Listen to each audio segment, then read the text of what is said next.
말씀을 좀 간단하게 증거할 테니까 여러분들 집중해서 잘 들으시기 바랍니다. 오늘은 현장 이해, 그리고 이해와 하나님의 축복입니다. 우리가 좀 알아야 될 것이 있습니다.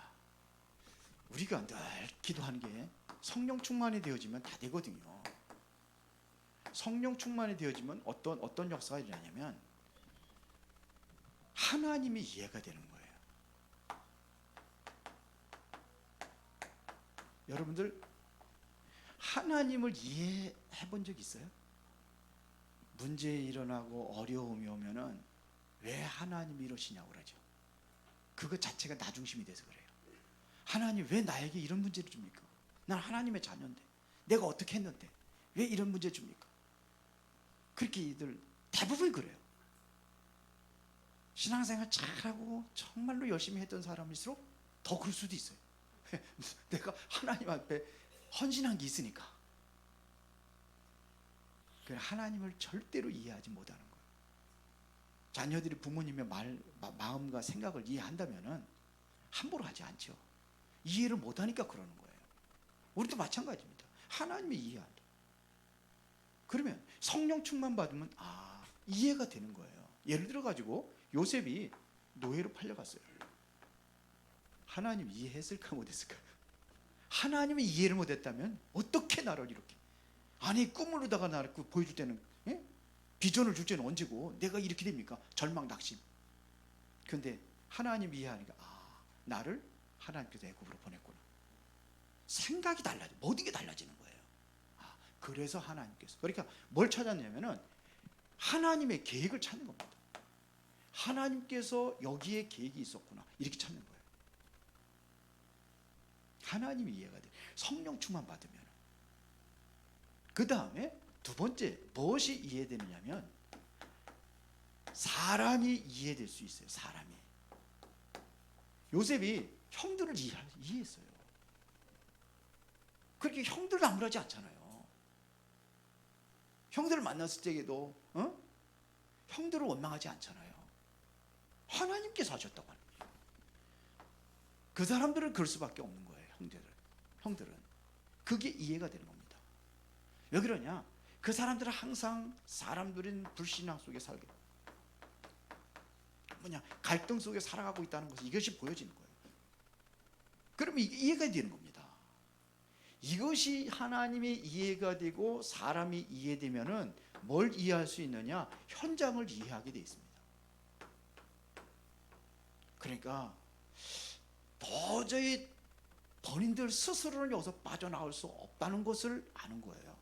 그래서 현장에 이해된 사람들은 오직 복음밖에 없다는 것을 알아요. 복음밖에 없구나. 이해가 되는 거예요. 어저께 서울에 가가지고 우리 윤현환 전사님하고 같이 서울에 가가지고 옳게 되신 분들 예수님 영접시키고 교회까지 가기로 했어요. 근데 그렇게 핍박을 했다니. 보니까는 80 넘으셨는데도 정정하고, 그래 비록 다리는 힘이 없어서 잘 걸어다니지를 못하는데 정정해요. 남자 같더라고. 젊었을 적에 좀 뭔가 크게 뭔가 좀 일을 했을 것 같기도 해요. 뭐 했는지 모르겠는데. 그런데 그렇게 핍박을 박해를 한 거예요. 그 윤양 전사님 영접하는 거 보고서 울으셨어. 그동안에 얼마나 기도를 많이 했는지. 그러니까 이거밖에 없어요. 계속해서 귀신이 보이고 그러니까는 본인이 시달리니까는 점집에를 갈까? 아니면 교회를 갈까? 그래서 점집에 가려고 했는데 데려줄 사람이 없더래. 그래서 교회 가기로 결정을 한 거예요. 그래서 가가지고 복음 듣고 예수님 영접하고, 이제는 귀신이 안 보일 겁니다. 혹시 보인다 할지라도 예수 이름으로 쫓아내라. 그렇게 얘기를 했습니다. 이게 이해가 되는 거예요. 우리 전사님이 이거를 이해한 거예요. 현장에 사람이 이해되고 복음이 복음밖에 없다는 것을 아는 거예요. 그러면은 본론에 가서 우리가 모든 문제의 결론이 있습니다. 그게 뭐냐? 갈라디아서 2장 20절입니다. 이거 잘 알죠? 내가 그리스도와 함께 십자가에 못 박혔나니 그러지 이제는 내가 사는 것이 아니오 오직 내 안에 그리스도께서 사는 것이라. 이제 내가 육체 가운데 살기는 사는데 나를 사랑하사 나를 위하여 자기 몸을 버리신 하나님의 아들을 믿는 믿음 안에서 사는 것이라 그랬습니다. 왜 자꾸 교회가 분쟁하고 교회가 시끄러운 이유가 뭡니까? 이게 안 됐으면 그런 거예요. 자꾸 뭐냐 내 주장 세우는 거예요. 이게 안 되니까는 자꾸 내 주장 이거 세워야 되는 거예요. 이게 삐뚤어지고 이게 안 맞으면 그냥 화부리고 신경질 부리고 그래 이거 또 자기 주장들끼리 있으니까 싸우기도 하고 이렇게 되는 겁니다. 자기 주장입니다. 왜 그러냐? 정말 이 복음의 가치를 몰라서 그래요. 그래서 이 복음의 가치를 안다면은 복음 때문에 모든 걸 양보하고 수용하고 그러면 초월하고 이렇게 할 수 있는 겁니다. 지금 보세요. 지금 우리나라 지금 법정으로 다투면서 분쟁하고 하면 이게 얼마나 많습니까? 몇 년 전에 여기 큰 그 하와소동의 영광교회 왜 분열이 됐습니까? 이것 때문에. 그래서 목사 내쫓아내고 그래 목사도 내쫓아내가지고 또 쫓겨난 목사가 또 옆에다 또 교회 세우고 그런 일이죠. 복음의 가치를 몰라서 그래요. 복음이면요 사단의 권세 완전히 깨뜨려. 창세기 3장 15절 여인의 후손의 뱀마물을 상해할 것이다. 그렇거든요. 이게 꺾어지니까 뭐냐 이사야 7장 14절 임마누엘의 축복을 이루는 겁니다. 베드로가 이거를 알고 주는 그리스도죠 살아계신 하나님의 아들이십니다. 이 고백을 했을 때에 바요나 시몬아 내가 복이 있도다. 이 축복을 주신 겁니다. 모든 축복이 어서 오는 겁니다. 자, 전도의 가치를 몰라서 그래요. 복음의 가치를 안다면은 전도의 가치를 알게 돼 있어요. 전도가 얼마나 소중한 것인지, 이게 생명 살리는 게 얼마나 소중한 것인지. 그러니까는 가는 거예요. 전사님이 서울도 같이 갔으면 좋겠어. 오케이. 그래서 얼마든지. 예? 부산에도 가야 되는데 살린다면 그래야 될 거 아닙니까? 이게 뭐냐면 전도의 가치를 알기 때문에 그래요. 그렇죠? 뭘 하느냐? 왜 자꾸 현장에서 실패하는 이유가 뭐냐? 이걸 아는 겁니다. 현장에 실패하는 이유가 뭡니까? 하나님이 함께 한다는 사실을 모르는 거예요. 요셉은 그걸 아는 겁니다. 노예로 가도 함께 하시고 감옥에 가도 함께 하시고 현장에 이거 함께 한다는 것을 이걸 몰라요. 오늘도 제가 기도한 게 있습니다. 오늘 바로 위드 임마누엘 원네스의 축복을 누린 아들이 되게 하여 주옵소서. 그거예요. 원네스가 되어지는 거죠. 이런 것들 다 물론 쳐버리고 우리 한번 힐링하는 겁니다. 비가 오는데 걱정할 거 없어요. 누가 그래 비가 오면 더 좋대. 예? 먼지 안 나서 좋아요? 아니 그게 아니고 운동하지 안 해서 좋대.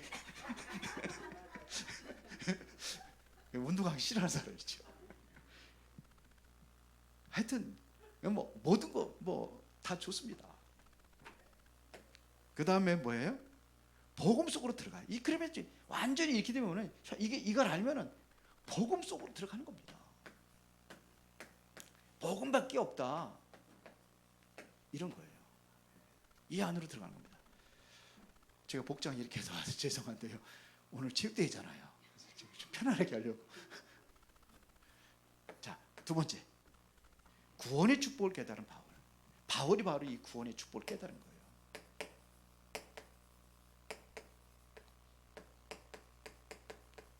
바울이 이걸 깨달은 겁니다. 복음이 뭡니까? 복음을 알면은 불신자들의 치유를 알잖아요.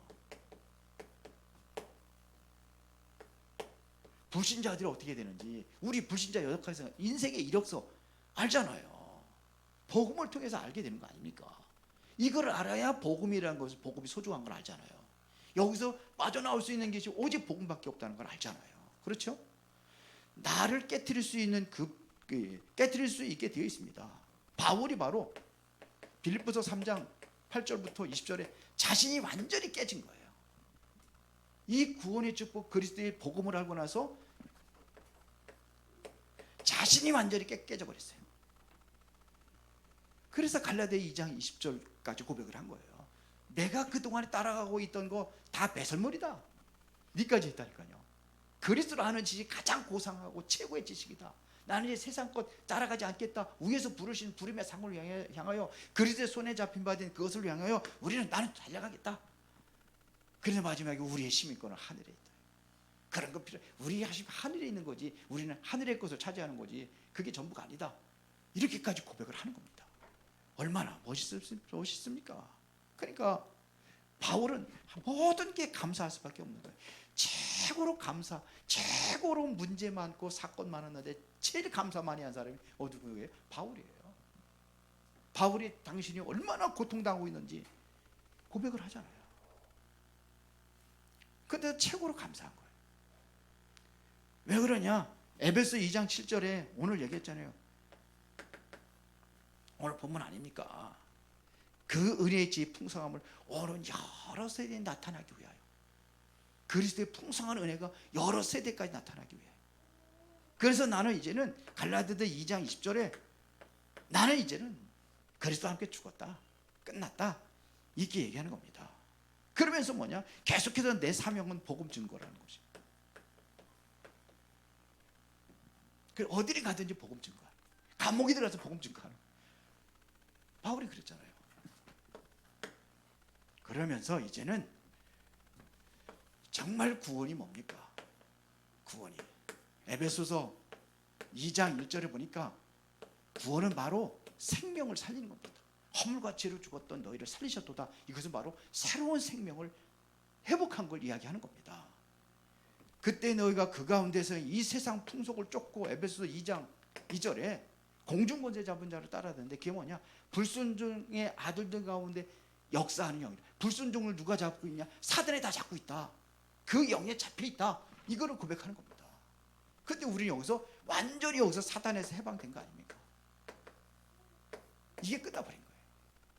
이게 바울이 고백한 겁니다. 그러면서 이제 우리는 보장되어 있는 축복이 뭐냐? 에베소서 2장 6절에 하나님의 나라, 이게 보장되어 있다는 것을 바울이 고백을 하잖아요. 이뿐이 아닙니다. 계속해서 오는 여러 세대에서 증거를 주실 것이다. 그래서 계속적인 증거는 나에서 끝나는 게 아니라 후대들 통해서 계속 증거가 일어날 것이다. 계속 오는 겁니다. 이거를 이야기를 한 거예요. 결론입니다. 우리가 구원의 비밀을 누리는 이유가 뭐냐? 왜 이 비밀을 누려야 되느냐 하는 얘기입니다. 우리는 이 비밀을 누리는 자는 항상 갈라디아 2장 20절입니다. 내가 그리스도와 함께 십자가에 못 박혔어요. 내 안에 누가 살아요? 그리스도가 사는 겁니다. 항상 무엇이 나타나느냐? 내가 나타나는 게 아니라 그리스도가 나타나는 삶으로 이제는 그렇게 변화를 일으키는 겁니다. 우리는 이 안에 있으면, 이 능력 안에 있으면 우리는 능히 불신자를 이길 수 있는, 그렇죠? 불신자 상태를 이길 수 있는 권세가 있는 거예요. 우리 불신자 상태 6가지, 사단의 운명에서 완전히 거기 빠져 있는데 이거를 이길 수 있는 권세가 있다니까요. 이거를 갖는 겁니다. 그러면 사람 살리는 전도의 축복을 누리게 되어 있습니다. 이 축복을 누리시기 바랍니다. 내가 아니라 뭐가 살아야 돼요? 그리스도가 살아요. 그래야 불신자 상태에서 내가 이기고, 나도 잘못하면 빠질 수 있잖아요. 사단에서. 이걸 이기고 전도의 축복을 누리는 겁니다. 다른 사람 살리는 거예요. 오늘 우리가 체육대회라고는 그렇게 정했는데 체육대회 같지는 않은 것 같아요. 그렇지만 하여튼 간에 여러분들이 어떠한 방법으로든지 힐링하고 하나님의 축복을 누리는 그 은혜가 있기를 바랍니다. 살아계신 아버지 하나님께 감사를 드립니다. 중요한 응답을 누리는 하루가 되어지기를 원합니다.